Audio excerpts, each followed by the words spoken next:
ರಾಜ್ಯದಲ್ಲಿ ಲೋಕಸಭಾ ಚುನಾವಣಾ ಸಮರ ರಂಗೇರಿದ್ದು ಕಣಕ್ಕಿಳಿಯುವ ಅಭ್ಯರ್ಥಿಗಳು ನಾಮಪತ್ರ ಸಲ್ಲಿಸುವುದಕ್ಕೆ ಇವತ್ತು ಕೊನೆ ದಿನವಾಗಿದೆ. ಇವತ್ತು ಮಂಡ್ಯದಿಂದ ಸ್ಪರ್ಧಿಸ್ತಾ ಇರುವ ಮಾಜಿ ಸಿಎಂ ಎಚ್ಡಿಕೆ ಕೆಲ ಹೊತ್ತಲೇ ನಾಮಪತ್ರ ಸಲ್ಲಿಸಲಿದ್ದಾರೆ.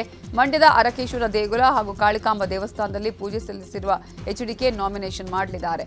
ನಾಮಿನೇಷನ್ ಬಳಿಕ ಮಂಡ್ಯ ಯೂನಿವರ್ಸಿಟಿ ಆವರಣದಲ್ಲಿ ಬೃಹತ್ ಸಮಾವೇಶ ನಡೆಯಲಿದೆ. ಇನ್ನು ಈಗಾಗಲೇ ಎಚ್ಡಿಕೆ ದೇವೇಗೌಡರ ಆಶೀರ್ವಾದವನ್ನು ಪಡೆದಿದ್ದಾರೆ. ತೀವ್ರ ಕುತೂಹಲ ಕೆರಳಿಸಿರುವ ಬೆಂಗಳೂರು ಗ್ರಾಮಾಂತರ ಕ್ಷೇತ್ರದಲ್ಲಿಯೂ ನಾಮಪತ್ರದ ಭರಾಟೆ ಜೋರಾಗಿದೆ. ಇವತ್ತು ಬಿಜೆಪಿ ಅಭ್ಯರ್ಥಿ ಡಾಕ್ಟರ್ ಸಿಎನ್ ಮಂಜುನಾಥ್ ಉಮೇದುವಾರಿಕೆಯನ್ನು ಸಲ್ಲಿಸಲಿದ್ದಾರೆ. ನಾಮಪತ್ರ ಸಲ್ಲಿಕೆ ಬಳಿಕ ಬೃಹತ್ ಮೈತ್ರಿ ಸಮಾವೇಶ ಕೂಡ ನಡೆಯಲಿದೆ. ನಾಮಪತ್ರಕ್ಕೂ ಮುನ್ನ ರಾಮನಗರದ ಚಾಮುಂಡೇಶ್ವರಿ ತಾಯಿಗೆ ಮಂಜುನಾಥ್ ಪೂಜೆಯನ್ನು ಸಲ್ಲಿಸಲಿದ್ದಾರೆ. ಡಾಕ್ಟರ್ ಮಂಜುನಾಥ್ಗೆ ಮಾಜಿ ಸಿಎಂ ಯಡಿಯೂರಪ್ಪ, ವಿಪಕ್ಷ ನಾಯಕ ಆರ್ ಅಶೋಕ್, ಬಿವೈ ವಿಜಯೇಂದ್ರ ಕೂಡ ಸಾಥ್ ನೀಡಲಿದ್ದಾರೆ. ಜಿದ್ದಾಜಿದ್ದಿನ ಕಣವಾಗಿರುವ ಬೆಂಗಳೂರು ಗ್ರಾಮಾಂತರ ಕ್ಷೇತ್ರದಿಂದ ಇವತ್ತು ಡಿಕೆ ಸುರೇಶ್ ಸಹ ನಾಮಪತ್ರ ಸಲ್ಲಿಕೆ ಮಾಡಲಿದ್ದಾರೆ. ಮಾರ್ಚ್ 28ರಂದೇ ನಾಮಪತ್ರ ಸಲ್ಲಿಸಿರುವ ಕಾಂಗ್ರೆಸ್ ಅಭ್ಯರ್ಥಿ ಡಿಕೆ ಸುರೇಶ್ ಇವತ್ತು 2ನೇ ಬಾರಿಗೆ ಉಮೇದುವಾರಿಕೆ ಸಲ್ಲಿಕೆ ಮಾಡಲಿದ್ದಾರೆ. ಇತ್ತ ಕೋಲಾರ ಲೋಕಸಭೆ ಅಖಾಡದಲ್ಲೂ ನಾಮಪತ್ರದ ಭರಾಟೆ ಜೋರಾಗಿದೆ. ಇವತ್ತು ಕಾಂಗ್ರೆಸ್ ಅಭ್ಯರ್ಥಿ ಗೌತಮ್ ಹಾಗೂ ಜೆಡಿಎಸ್ನ ಅಭ್ಯರ್ಥಿ ನಾಮಪತ್ರವನ್ನು ಸಲ್ಲಿಕೆ ಮಾಡಲಿದ್ದಾರೆ. ಕಾಂಗ್ರೆಸ್ ಅಭ್ಯರ್ಥಿ ಕೆವಿ ಗೌತಮ್ ಬೆಳಗ್ಗೆ 11:30ಕ್ಕೆ ನಾಮಪತ್ರ ಸಲ್ಲಿಸಲಿದ್ದು, ಮಧ್ಯಾಹ್ನ 12ಕ್ಕೆ ಜೆಡಿಎಸ್ ಬಿಜೆಪಿ ಮೈತ್ರಿ ಅಭ್ಯರ್ಥಿ ಮಲ್ಲೇಶ್ ಬಾಬು ಎಂ ನಾಮಪತ್ರವನ್ನು ಸಲ್ಲಿಸಲಿದ್ದಾರೆ. ಕಾಂಗ್ರೆಸ್ ಅಭ್ಯರ್ಥಿಗೆ ಡಿಸಿಎಂ ಡಿಕೆ ಶಿವಕುಮಾರ್ ಸಾಥ್ ಕೊಡ್ತಾರೆ. ಜೆಡಿಎಸ್ ಅಭ್ಯರ್ಥಿಗೆ ನಿಖಿಲ್ ಕುಮಾರಸ್ವಾಮಿ, ಅರವಿಂದ್ ಲಿಂಬಾವಳಿ, ಛಲವಾದಿ ನಾರಾಯಣಸ್ವಾಮಿ ಸಾಥ್ ಕೊಡಲಿದ್ದಾರೆ. ಯಾವುದೇ ಅಹಿತಕರ ಘಟನೆಗಳು ನಡೆಯದಂತೆ ಪೊಲೀಸ್ ಬಂದೋಬಸ್ತ್ ಕೂಡ ನೀಡಲಾಗಿದೆ. ಬೆಂಗಳೂರು ದಕ್ಷಿಣ ಲೋಕಸಭಾ ಕ್ಷೇತ್ರದ ಬಿಜೆಪಿ ಅಭ್ಯರ್ಥಿ ಹಾಗೂ ಸಂಸದ ತೇಜಸ್ವಿ ಸೂರ್ಯ ಇವತ್ತು ನಾಮಪತ್ರವನ್ನು ಸಲ್ಲಿಕೆ ಮಾಡಲಿದ್ದಾರೆ. ನಾಮಪತ್ರಕ್ಕೂ ಮುನ್ನ ಬೃಹತ್ ರೋಡ್ ಶೋ ನಡೆಸಲಿದ್ದಾರೆ. ತೇಜಸ್ವಿ ಸೂರ್ಯ ಬಿಜೆಪಿಯ ಘಟಾನುಘಟಿ ನಾಯಕರು ಅವರಿಗೆ ಸಾಥ್ ನೀಡಲಿದ್ದಾರೆ. ತುಮಕೂರು ಲೋಕಸಭಾ ಅಖಾಡವು ರಂಗೇರಿದೆ. ಇವತ್ತು ಕಾಂಗ್ರೆಸ್ ಅಭ್ಯರ್ಥಿ ಮುದ್ದಹನುಮೇಗೌಡ ನಾಮಪತ್ರವನ್ನು ಸಲ್ಲಿಕೆ ಮಾಡಲಿದ್ದಾರೆ. ತುಮಕೂರಿನ ಬಿಜಿಎಸ್ ವೃತ್ತದಿಂದ ಚರ್ಚ್ ಸರ್ಕಲ್ ವೃತ್ತದವರೆಗೂ ರ್ಯಾಲಿ ನಡೆಸಿ ಇವತ್ತು ನಾಮಪತ್ರವನ್ನು ಸಲ್ಲಿಕೆ ಮಾಡ್ತಾರೆ. ಮುದ್ದಹನುಮೇಗೌಡರಿಗೆ ಗೃಹ ಸಚಿವ ಡಾಕ್ಟರ್ ಜಿ ಪರಮೇಶ್ವರ್, ಸಹಕಾರ ಸಚಿವ ಕೆಎನ್ ರಾಜಣ್ಣ, ಶಾಸಕರಾದ ಎಸ್ಆರ್ ಶ್ರೀನಿವಾಸ್, ಜಯಚಂದ್ರ, ಡಾಕ್ಟರ್ ರಂಗನಾಥ್ ಸೇರಿ ಹಲವು ಮುಖಂಡರು ಸಾಥ್ ಕೊಡಲಿದ್ದಾರೆ. ಕರ್ನಾಟಕದಲ್ಲಿ ಮೊದಲ ಹಂತದ ಲೋಕಸಭಾ ಚುನಾವಣೆಯ ನಾಮಪತ್ರ ಸಲ್ಲಿಕೆಗೆ ಇವತ್ತು ಕಡೆಯ ದಿನ. ಇವತ್ತು ಘಟಾನುಘಟಿ ನಾಯಕರು ನಾಮಪತ್ರವನ್ನು ಸಲ್ಲಿಕೆ ಮಾಡಲಿದ್ದಾರೆ. ಚಿತ್ರದುರ್ಗ ಬಿಜೆಪಿ ಅಭ್ಯರ್ಥಿ ಗೋವಿಂದ ಕಾರಜೋಳ ಇವತ್ತು ನಾಮಪತ್ರವನ್ನು ಸಲ್ಲಿಸಲಿದ್ದಾರೆ.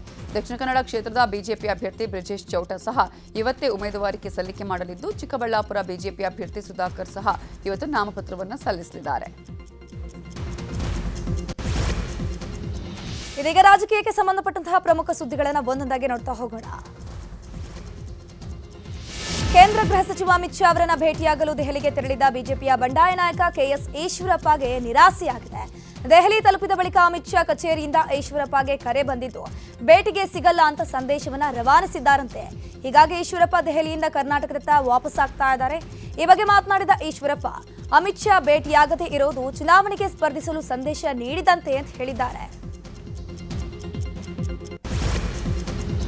ಬೀದರ್ನಲ್ಲಿ ಬಿಜೆಪಿ ಶಾಸಕರ ಬಂಡಾಯವೇ ಅಭ್ಯರ್ಥಿ ಭಗವಂತ ಖೂಬಾಗೆ ಮುಳ್ಳಾಗುವ ಸಾಧ್ಯತೆ ಇದೆ. ಈಗಾಗಲೇ ಔರಾದ್ ಶಾಸಕ ಪ್ರಭು ಚೌಹಾಣ್ ಚುನಾವಣಾ ಪ್ರಚಾರದಿಂದ ದೂರವಿದ್ದಾರೆ. 3 ತಿಂಗಳ ವಿಶ್ರಾಂತಿ ಪಡೆಯಲು ಚೌಹಾಣ್ಗೆ ವೈದ್ಯರು ಸಲಹೆ ಕೊಟ್ಟಿದ್ದಾರಂತೆ. ಈ ಸುದ್ದಿ ಕೇಳಿದ ವಿಪಕ್ಷ ನಾಯಕ ಆರ್ ಅಶೋಕ್ ಬೆಂಗಳೂರಿಗೆ ಬರುವಂತೆ ಚೌಹಾಣ್ಗೆ ಫೋನ್ ಮಾಡಿದ್ದಾರೆ. ಈ ನಡುವೆ ನಾನು ಪ್ರಚಾರಕ್ಕೆ ಬರಲ್ಲ ಅಂತ ಜಿಲ್ಲಾಧ್ಯಕ್ಷ ಸೋಮನಾಥ್ ಪಾಟೀಲ್ ಸುಳಿವು ಕೊಟ್ಟಂತಿದೆ. ಎಲೆಕ್ಷನ್ ಆದ್ಮೇಲೆ ರಾಜ್ಯ ಸರ್ಕಾರ ಬೀಳುತ್ತೆ ಅಂತ ಕಲಬುರಗಿ ಲೋಕಸಭಾ ಬಿಜೆಪಿ ಅಭ್ಯರ್ಥಿ ಉಮೇಶ್ ಜಾಧವ್ ಭವಿಷ್ಯ ನುಡಿದಿದ್ದಾರೆ. ಯಾದಗಿರಿ ಜಿಲ್ಲೆಯ ಗುರುಮಠಕಲ್ ಪಟ್ಟಣದಲ್ಲಿ ಹಮ್ಮಿಕೊಂಡ ಬಿಜೆಪಿ ಪ್ರಮುಖರ ಸಭೆಯಲ್ಲಿ ಮಾತನಾಡಿದ ಅವರು, ರಾಜ್ಯ ಕಾಂಗ್ರೆಸ್ ಸರ್ಕಾರ ನಾವು ಬೀಳಿಸೋದಿಲ್ಲ, ಅದನ್ನ ಎಲೆಕ್ಷನ್ ಆದ್ಮೇಲೆ ಸರ್ಕಾರ ತನ್ನಷ್ಟಕ್ಕೆ ತಾನೇ ಬೀಳುತ್ತೆ ಅಂತ ಹೇಳಿದ್ದಾರೆ. ಯಾದಗಿರಿ ಜಿಲ್ಲೆಯ ಗುರುಮಠಕಲ್ ಪಟ್ಟಣದಲ್ಲಿ ಬಿಜೆಪಿ ಪ್ರಮುಖರ ಸಭೆಯಲ್ಲಿ ಕಾರ್ಯಕರ್ತರ ನಡುವೆ ಗಲಾಟೆ ನಡೆದಿದೆ. ಬಿಜೆಪಿ ಹಮ್ಮಿಕೊಂಡಿದ್ದ ಪ್ರಮುಖರ ಸಭೆಯಲ್ಲಿ ಬಿಜೆಪಿ ಹಿರಿಯ ಮುಖಂಡರಾದ ನಾಗರತ್ನ ಕುಪ್ಪಿ ಅವರಿಗೆ ವೇದಿಕೆ ಮೇಲೆ ಕರೆಯದಿದ್ದಕ್ಕೆ ಬಿಜೆಪಿ ಕಾರ್ಯಕರ್ತರು ಗರಂ ಆದರು. ನಂತರ ಗಲಾಟೆ ಮಾಡ್ತಾ ಇದ್ದ ಕಾರ್ಯಕರ್ತರನ್ನ ಕಲಬುರಗಿ ಲೋಕಸಭಾ ಕ್ಷೇತ್ರದ ಬಿಜೆಪಿ ಅಭ್ಯರ್ಥಿ ಉಮೇಶ್ ಜಾಧವ್ ಸಮಾಧಾನಪಡಿಸಿದರು.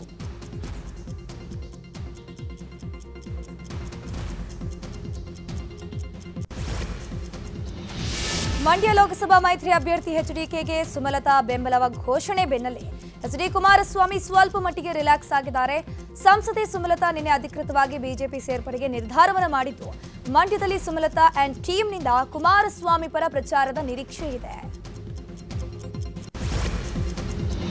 ಬೆಂಗಳೂರು ಗ್ರಾಮಾಂತರದಲ್ಲಿ ಇವತ್ತಿನಿಂದ ದೋಸ್ತಿಗಳು ಕಾರ್ಯತಂತ್ರ ಜೋರು ಮಾಡ್ತಾ ಇದ್ದಾರೆ. ಬಿಜೆಪಿ ಚುನಾವಣಾ ಚಾಣಕ್ಯ ಅಮಿತ್ ಶಾ ಅವರಿಂದ ಚುನಾವಣಾ ಕಾರ್ಯಗಳಿಗೆ ಚಾಲನೆ ನೀಡಲಾಗಿದೆ.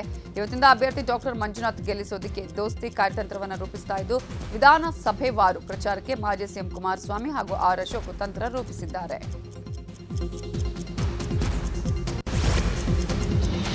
ವರುಣಾ ಕ್ಷೇತ್ರದಲ್ಲಿ ಹೆಚ್ಚು ಲೀಡ್ ಕೊಟ್ರೆ ಯಾರು ಕೂಡ ನನ್ನ ಮುಟ್ಟೋಕ್ಕಾಗಲ್ಲ ಎಂದಿದ್ದ ಸಿಎಂ ಸಿದ್ದರಾಮಯ್ಯ ಹೇಳಿಕೆ ಈಗ ದೊಡ್ಡ ಚರ್ಚೆಯಾಗ್ತಿದೆ. ಇದೀಗ ಮಾಜಿ ಸಚಿವ ಇಕ್ಬಾಲ್ ಅನ್ಸಾರಿ ಮಾತನಾಡಿದ್ದಾರೆ. ಕೊಪ್ಪಳ ಲೋಕಸಭಾ ಕ್ಷೇತ್ರದಲ್ಲಿ ಕಾಂಗ್ರೆಸ್ ಅಭ್ಯರ್ಥಿ ಗೆದ್ರೆ ಮಾತ್ರ ಸಿಎಂ ಮುಂದುವರಿತಾರೆ. ಆಗ ಸಿಎಂ ಸಿದ್ದರಾಮಯ್ಯ ಮುಂದುವರಿಬೇಕಾದ್ರೆ ರಾಜಶೇಖರ ಹಿಟ್ನಾಳ್ ಗೆಲ್ಲಲೇಬೇಕು ಅಂತ ಇಕ್ಬಾಲ್ ಅನ್ಸಾರಿ ಹೇಳಿದ್ದಾರೆ. ವರುಣಾದಲ್ಲಿ 60,000 ಲೀಡ್ ಕೊಟ್ರೆ ನನ್ನ ಯಾರೂ ಮುಟ್ಟಲ್ಲ ಅನ್ನುವ ಸಿಎಂ ಸಿದ್ದರಾಮಯ್ಯ ಹೇಳಿಕೆಯನ್ನೇ ಪ್ರಬಲ ಅಸ್ತ್ರ ಮಾಡಿಕೊಂಡು ರಾಜ್ಯದಲ್ಲಿ ಸಿದ್ದರಾಮಯ್ಯ ಶಕ್ತಿ ಕುಗ್ಗಿಸಲು ಬಿಜೆಪಿ ತಂತ್ರ ರೂಪಿಸುತ್ತಿದೆ. ವರುಣದಲ್ಲಿ ಬಿಜೆಪಿ ಅಭ್ಯರ್ಥಿಗೆ ಹೆಚ್ಚು ಲೀಡ್ ಕೊಡಿಸಲು ಶಾಸಕ ಜಿಟಿ ದೇವೇಗೌಡ ಹಾಗೂ ಎನ್ ಮಹೇಶ್ಗೆ ಕ್ಷೇತ್ರದ ಪರಿಸ್ಥಿತಿ ಕುರಿತ ವರದಿ ಕೊಡುವಂತೆ ವಿಜೇಂದ್ರ ಸೂಚನೆ ಕೊಟ್ಟಿದ್ದಾರೆ. ಪ್ರಧಾನಿ ಮೋದಿ ಅಲೆಯಲ್ಲಿ ಗ್ಯಾರಂಟಿ ಯೋಜನೆಗಳು ಕೈಕೊಡುವಂತಹ ಆತಂಕ ಕಾಂಗ್ರೆಸ್ಗೆ ಕಾಡ್ತಾ ಇದೆ. ಇದೇ ಕಾರಣಕ್ಕೆ ಲೋಕಸಭಾ ಚುನಾವಣೆಯಲ್ಲಿ ಗ್ಯಾರಂಟಿ ಫಲಾನುಭವಿಗಳ ಬೆನ್ನು ಬೀಳಲು ಸಿಎಂ ಹಾಗೂ ಡಿಸಿಎಂ ಪ್ಲಾನ್ ಮಾಡಿಕೊಂಡಿದ್ದಾರೆ. ನುಡಿದಂತೆ ನಡೆದಿದ್ದೇವೆ, ಮತ ಹಾಕಿ ಋಣವನ್ನ ತೀರಿಸಿ ಗ್ಯಾರಂಟಿ ಕೊಟ್ಟು ಸೋತ್ರೆ ಗ್ಯಾರಂಟಿ ಯಾಕೆ ಕೊಡಬೇಕು? ಬಿಜೆಪಿ ಗೆದ್ರೆ ಗ್ಯಾರಂಟಿ ನಿಲ್ಲಿಸ್ತಾರೆ. ಹಾಗಾಗಿ ಕಾಂಗ್ರೆಸ್ಗೆ ಮತ ಹಾಕುವಂತೆ SMS ಮತ್ತು ಫೋನ್ ಮೂಲಕ ಗ್ಯಾರಂಟಿ ಫಲಾನುಭವಿಗಳಿಗೆ ಮನವಿ ಮಾಡಲು ನಿರ್ಧರಿಸಲಾಗಿದೆ.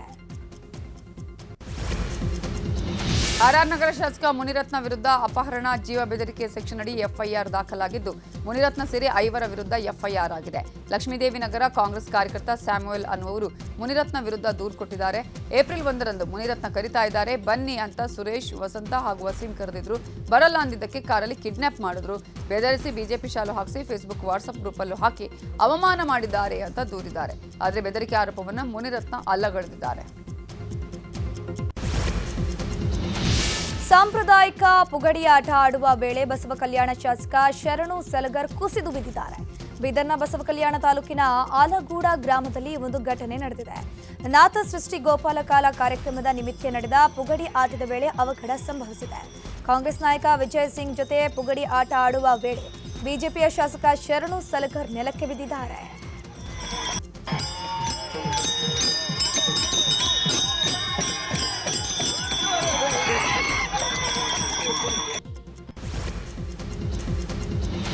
ಚಿತ್ರದುರ್ಗ ಬಿಜೆಪಿಯಲ್ಲಿ ಹಣ ಹಂಚಿಕೆಯ ಆರೋಪದ ವಿಡಿಯೋ ವೈರಲ್ ಆಗಿದೆ. ಚಿತ್ರದುರ್ಗ ಜಿಲ್ಲೆಯ ಮೊಳಕಾಲ್ಮೂರು ಪಟ್ಟಣದ ಬಿಜೆಪಿ ಕಚೇರಿಯಲ್ಲಿ ಸಭೆಯೊಂದು ನಡೆಯಿತು. ಈ ಸಭೆಯಲ್ಲಿ ಎಸ್ಟಿ ಮೋರ್ಚಾ ಅಧ್ಯಕ್ಷ ತಿಪ್ಪೇಸ್ವಾಮಿ ಹಣ ಹಂಚಿಕೆ ಬಗ್ಗೆ ಮಾತನಾಡಿರೋ ವಿಡಿಯೋ ವೈರಲ್ ಆಗಿದೆ.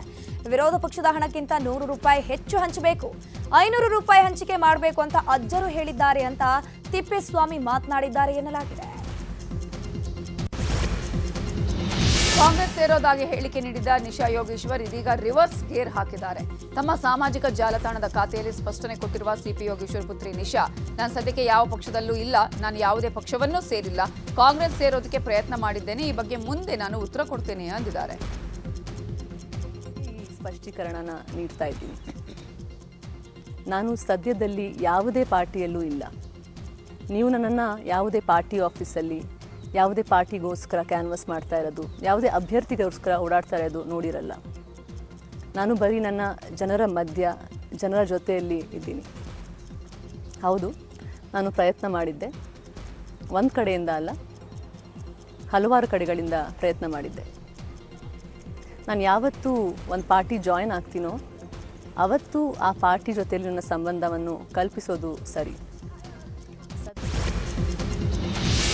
ಸಿಎಂ ಸಿದ್ದರಾಮಯ್ಯ ವಿರುದ್ಧ ಮುಳಬಾಗಿಲು ಜೆಡಿಎಸ್ ಶಾಸಕ ಸಮೃದ್ಧಿ ಮಂಜುನಾಥ್ ವಾಗ್ದಾಳಿ ನಡೆಸಿದ್ದಾರೆ. ಸಿಎಂ ಸಿದ್ದರಾಮಯ್ಯ ಅವರನ್ನ ಹೊಗಳಿದ್ರೆ ಅನುದಾನ ಕೊಡ್ತಾರೆ ಅಂತ ಅಂದ್ಕೊಂಡಿದ್ದೆ, ಆದರೆ ಫಂಡ್ ಕೊಟ್ಟಿಲ್ಲ, ಏನೂ ಕೊಟ್ಟಿಲ್ಲ. ನಾನು ಶಾಸಕನಾಗಿದ್ದಕ್ಕೆ ನಾಚಿಕೆ ಆಗ್ತಿದೆ ಅಂತ ಜೆಡಿಎಸ್ ಬಿಜೆಪಿ ಪ್ರಚಾರ ಸಭೆಯಲ್ಲಿ ವಾಗ್ದಾಳಿ ಮಾಡಿದ್ರು. ಸರ್ಕಾರದ ಖಜಾನೆಯೇ ಖಾಲಿಯಾಗಿದೆ, ನೀರಿನ ಟ್ಯಾಂಕರ್ ಪೂರೈಸಲು ಸರ್ಕಾರ ದುಡ್ಡು ಕೊಡ್ತಿಲ್ಲ ಅಂತ ಕಿಡಿಕಾರಿದ್ರು. ನ್ಯೂಸ್ 18 ಕನ್ನಡ ಈಗ ವಾಟ್ಸ್ಆಪ್ನಲ್ಲಿಯೂ ಲಭ್ಯ. QR ಕೋಡ್ ಸ್ಕ್ಯಾನ್ ಮಾಡಿ.